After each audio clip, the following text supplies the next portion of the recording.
In this video, I look at when and how outside and inside spin are used to change cue ball direction off an object ball with draw and follow shots.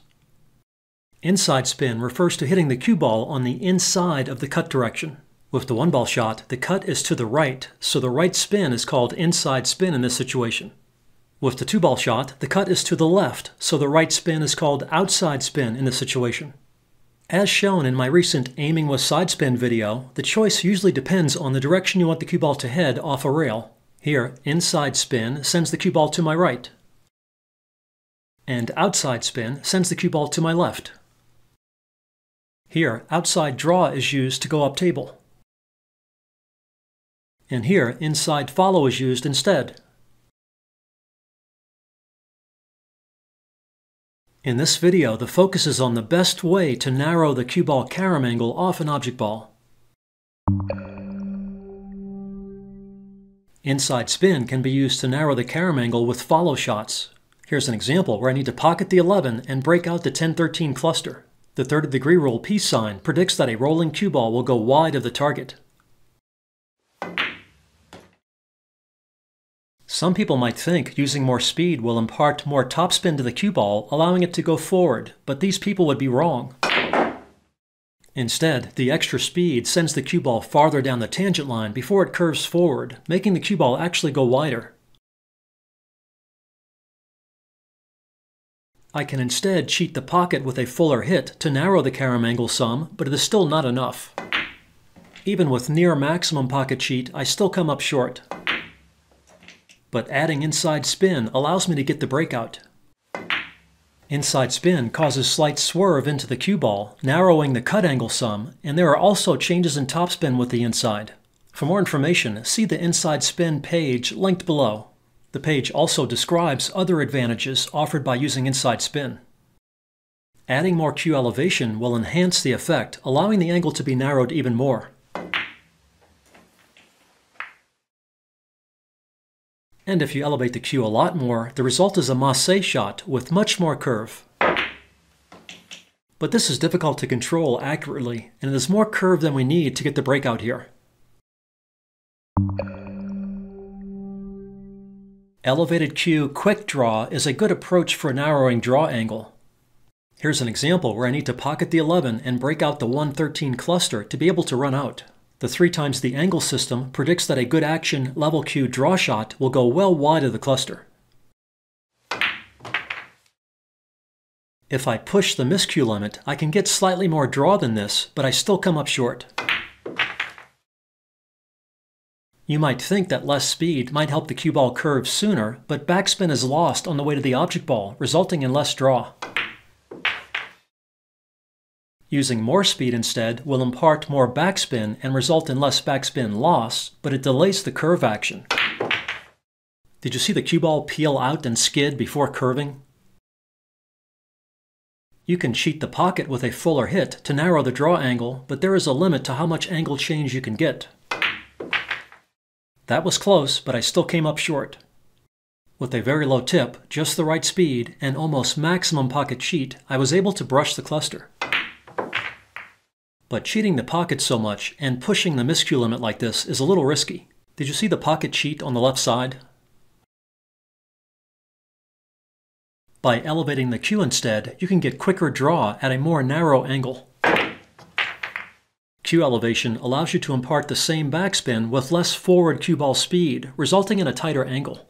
You do need to be careful to use enough speed, because driving the cue ball down into the table like this causes some backspin to be lost. But with a low enough tip and the right speed, I can easily get the breakout without any pocket cheat.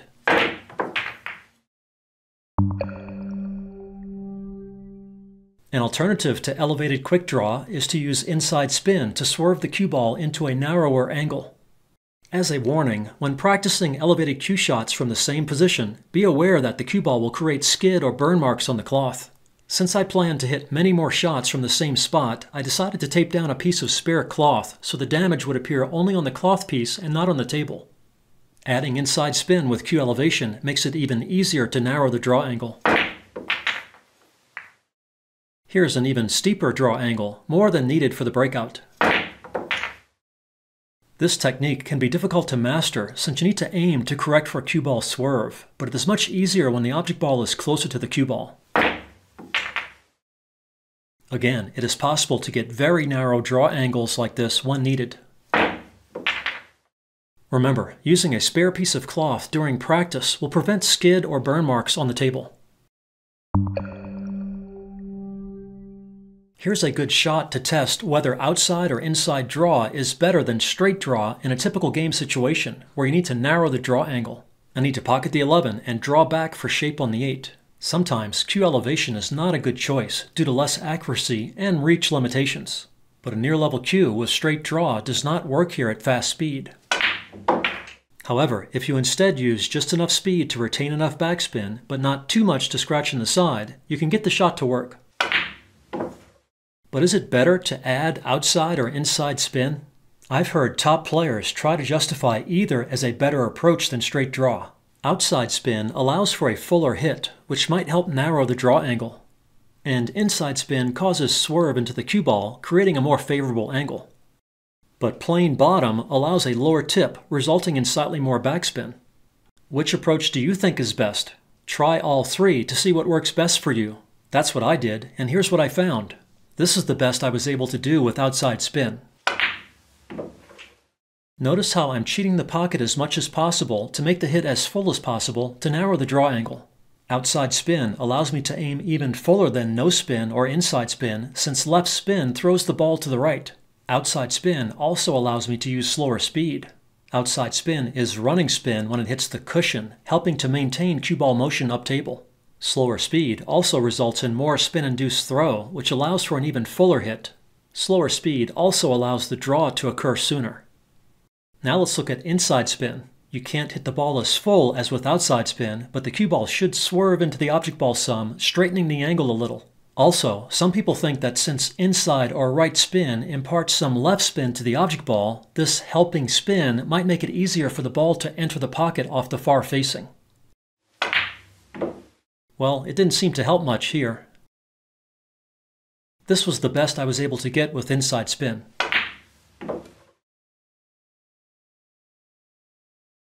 This is about the best I was able to get with straight draw.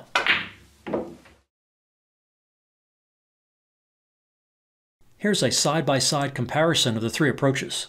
For me, straight draw was best. The lower tip imparts more backspin, and the shot is easier to aim since there is no cue ball deflection. The inside spin approach seemed the least effective since the cue ball hit a little closer to the side pocket. Because I used a little more speed on the straight draw shot, it hit a little closer to the side pocket than the outside spin approach, but not by much. Overall, all three approaches were similar in their effectiveness.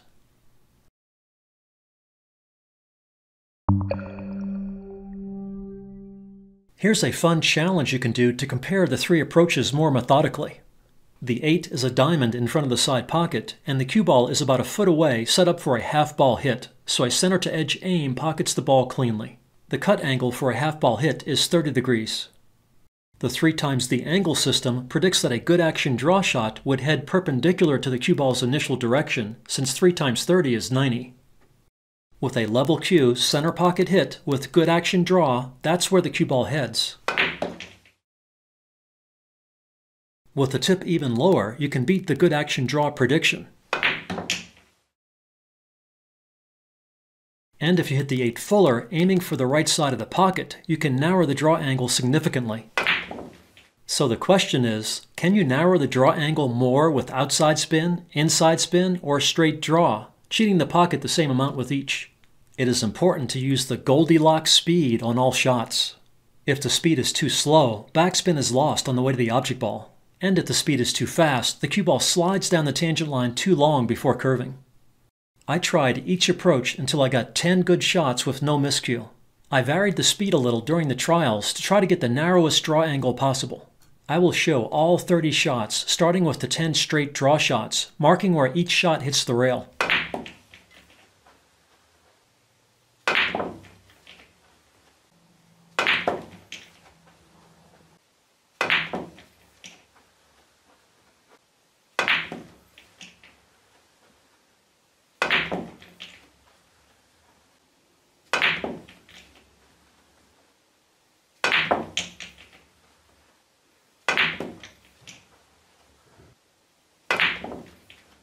On that last shot, I cheated the pocket as much as I could. With draw, any cut angle reduction gets multiplied by 3, giving a much tighter draw angle. Here are the 10 inside spin shots. Be aware that it's more difficult to aim accurately for extreme pocket cheat when using side spin. The amount of cue ball deflection and throw vary with shot speed and distance, the amount of spin, and ball and cloth conditions.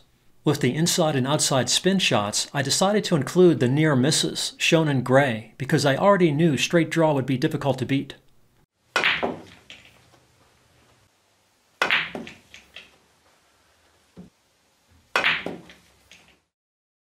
Here are the 10 outside spin shots, again with the near misses shown in gray.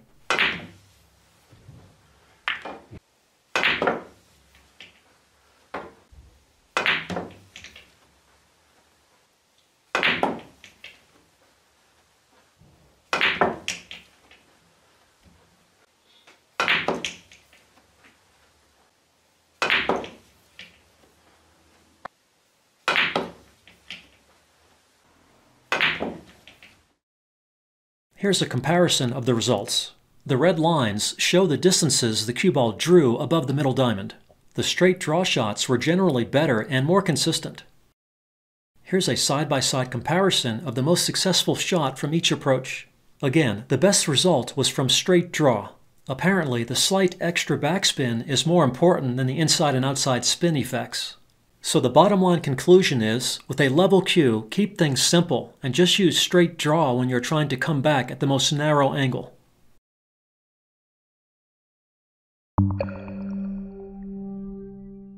If you want to learn more about any topic or shot type in this video, visit the links in the video description or pinned comment below. The videos on the throw tutorial page and the side spin tutorial page might be of particular interest.